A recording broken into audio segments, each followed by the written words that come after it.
Hi guys, കഴിവാണോ ഭാഗ്യമാണോ ഒരാളെ ഉയർച്ചയിലേക്ക് എത്തിക്കുന്നത്? ഇത് ചിലരുടെയെങ്കിലുമൊക്കെ ചോദ്യങ്ങളാണ്.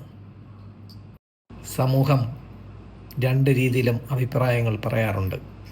ചിലർ പറയും അത് അവൻ്റെ കഴിവാണെന്ന്, ചിലർ പറയും അത് അവൻ്റെ ഭാഗ്യമാണെന്ന്.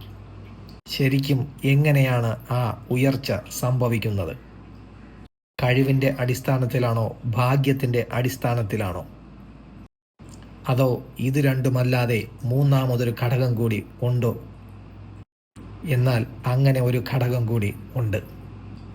ജീവിതത്തിൽ വീണു കിട്ടുന്ന അവസരത്തെ ബുദ്ധിപരമായി ഉപയോഗിക്കുന്നവനാണ് ഈ പറഞ്ഞ ഉയരങ്ങളിലേക്ക് എത്തുന്നത്. നമ്മൾ യുക്തിപരമായി ചിന്തിച്ചാൽ അത് തന്നെയാണ് യാഥാർത്ഥ്യവും.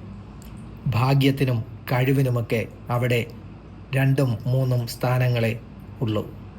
എന്നാൽ ഈ അവസരങ്ങൾ എപ്പോഴും സ്വാഭാവികമായി സംഭവിക്കുന്ന ഒന്നാണോ? അതാണ് അടുത്ത ചോദ്യം. ഒരിക്കലും അത് സ്വാഭാവികമായി സംഭവിക്കുന്ന ഒന്ന് ആകണമെന്നില്ല, അല്ലേ? എന്നാൽ ആ അവസരങ്ങൾ കിട്ടി വിജയിച്ചവർ ഒരിക്കലും അത് സ്വാഭാവികമായി വന്നു ചേർന്ന ഒരു കാര്യമായി പറയുകയില്ല.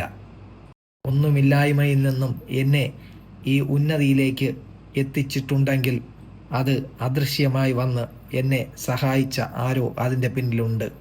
അവിടെയാണ് അവൻ ഒരു പൂർണ്ണ വിശ്വാസിയാവുന്നത്. അവൻ ദൈവത്തിൽ അടിയുറച്ച് വിശ്വസിക്കുന്നത്.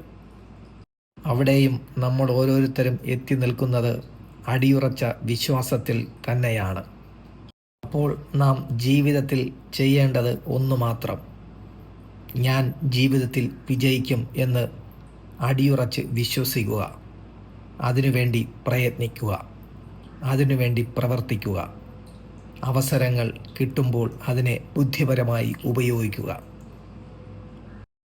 നമ്മൾ ഓരോരുത്തരും ആരോടെങ്കിലും ചോദിച്ചിട്ടാണോ ഈ ഭൂമിയിൽ നമുക്ക് ഒരു ജന്മം കിട്ടിയത്? അപ്പോൾ നാം വിശ്വസിക്കുക, അവസരങ്ങളും നാം ആരോടും ചോദിക്കേണ്ടതില്ല, നമ്മളെ മുമ്പിൽ എത്തും. അതിൻ്റെ സമയമാകുമ്പോൾ അത് നിങ്ങൾ ബുദ്ധിപരമായി ഉപയോഗപ്പെടുത്തുക. അവിടെയാണ് നിങ്ങൾ വിജയിക്കുന്നത്. ശരിയല്ലേ?